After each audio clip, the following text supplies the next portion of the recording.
All right, we're on chapter 7, bad news. It starts on page 48. I'll give you a little minute to turn the page and get to page 48.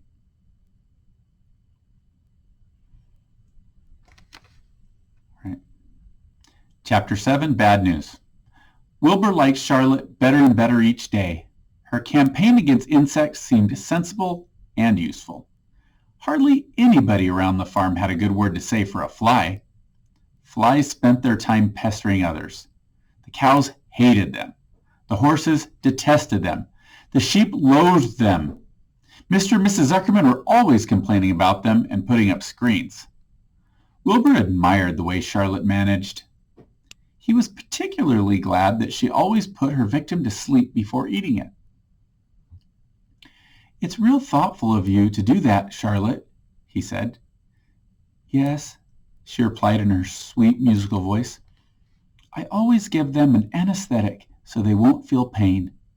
It's a little service I throw in." As the days went by, Wilbur grew and grew. He ate 3 big meals a day. He spent long hours lying on his side, half asleep, dreaming pleasant dreams. He enjoyed good health, and he gained a lot of weight. One afternoon, when Fern was sitting on her stool, the oldest sheep walked into the barn and stopped to pay a call on Wilbur. "Hello," she said. "Seems to me you're putting on weight." "Yes, I guess I am," replied Wilbur. "At my age, it's a good idea to keep gaining." "Just the same, I don't envy you," said the old sheep. "You know why they're fattening you up, don't you?" "No," said Wilbur. "Well, I don't like to spread bad news," said the sheep, "but they're fattening you up because they're going to kill you. That's why." "They're going to do what?" screamed Wilbur.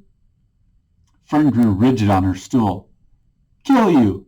Turn you into smoked bacon and ham," continued the old sheep. "Almost all young pigs get murdered by the farmer as soon as the real cold weather sets in.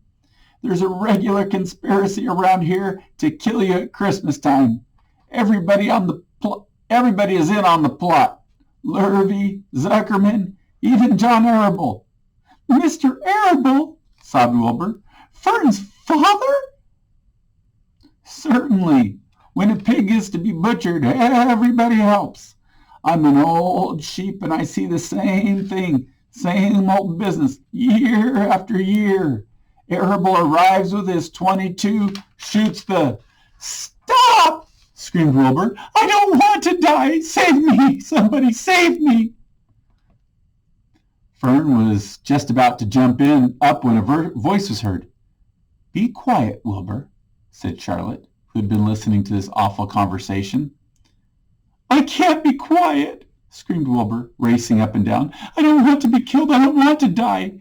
Is it true what the old sheep says, Charlotte? Is it true they're going to kill me when the cold weather comes?"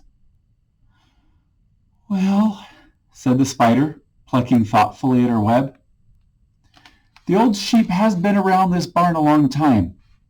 She has seen many a spring pig come and go. If she says they plan to kill you, I'm sure it's true. It's also the dirtiest trick I ever heard of. What people don't think of." Wilbur burst into tears. "I don't want to die," he moaned. "I want to stay alive right here in my comfortable manure pile with all my friends. I want to breathe the beautiful air and lie in the beautiful sun." "You're certainly making a beautiful noise," snapped the old sheep. "I don't want to die," screamed Wilbur, throwing himself on the ground. "You shall not die," said Charlotte briskly. "What? Really?" cried Wilbur. "Who's going to save me?" "I am," said Charlotte. "How?" asked Wilbur. "That remains to be seen. But I am going to save you, and I want you to quiet down immediately. You're carrying on in a childish way. Stop your crying. I can't stand hysterics."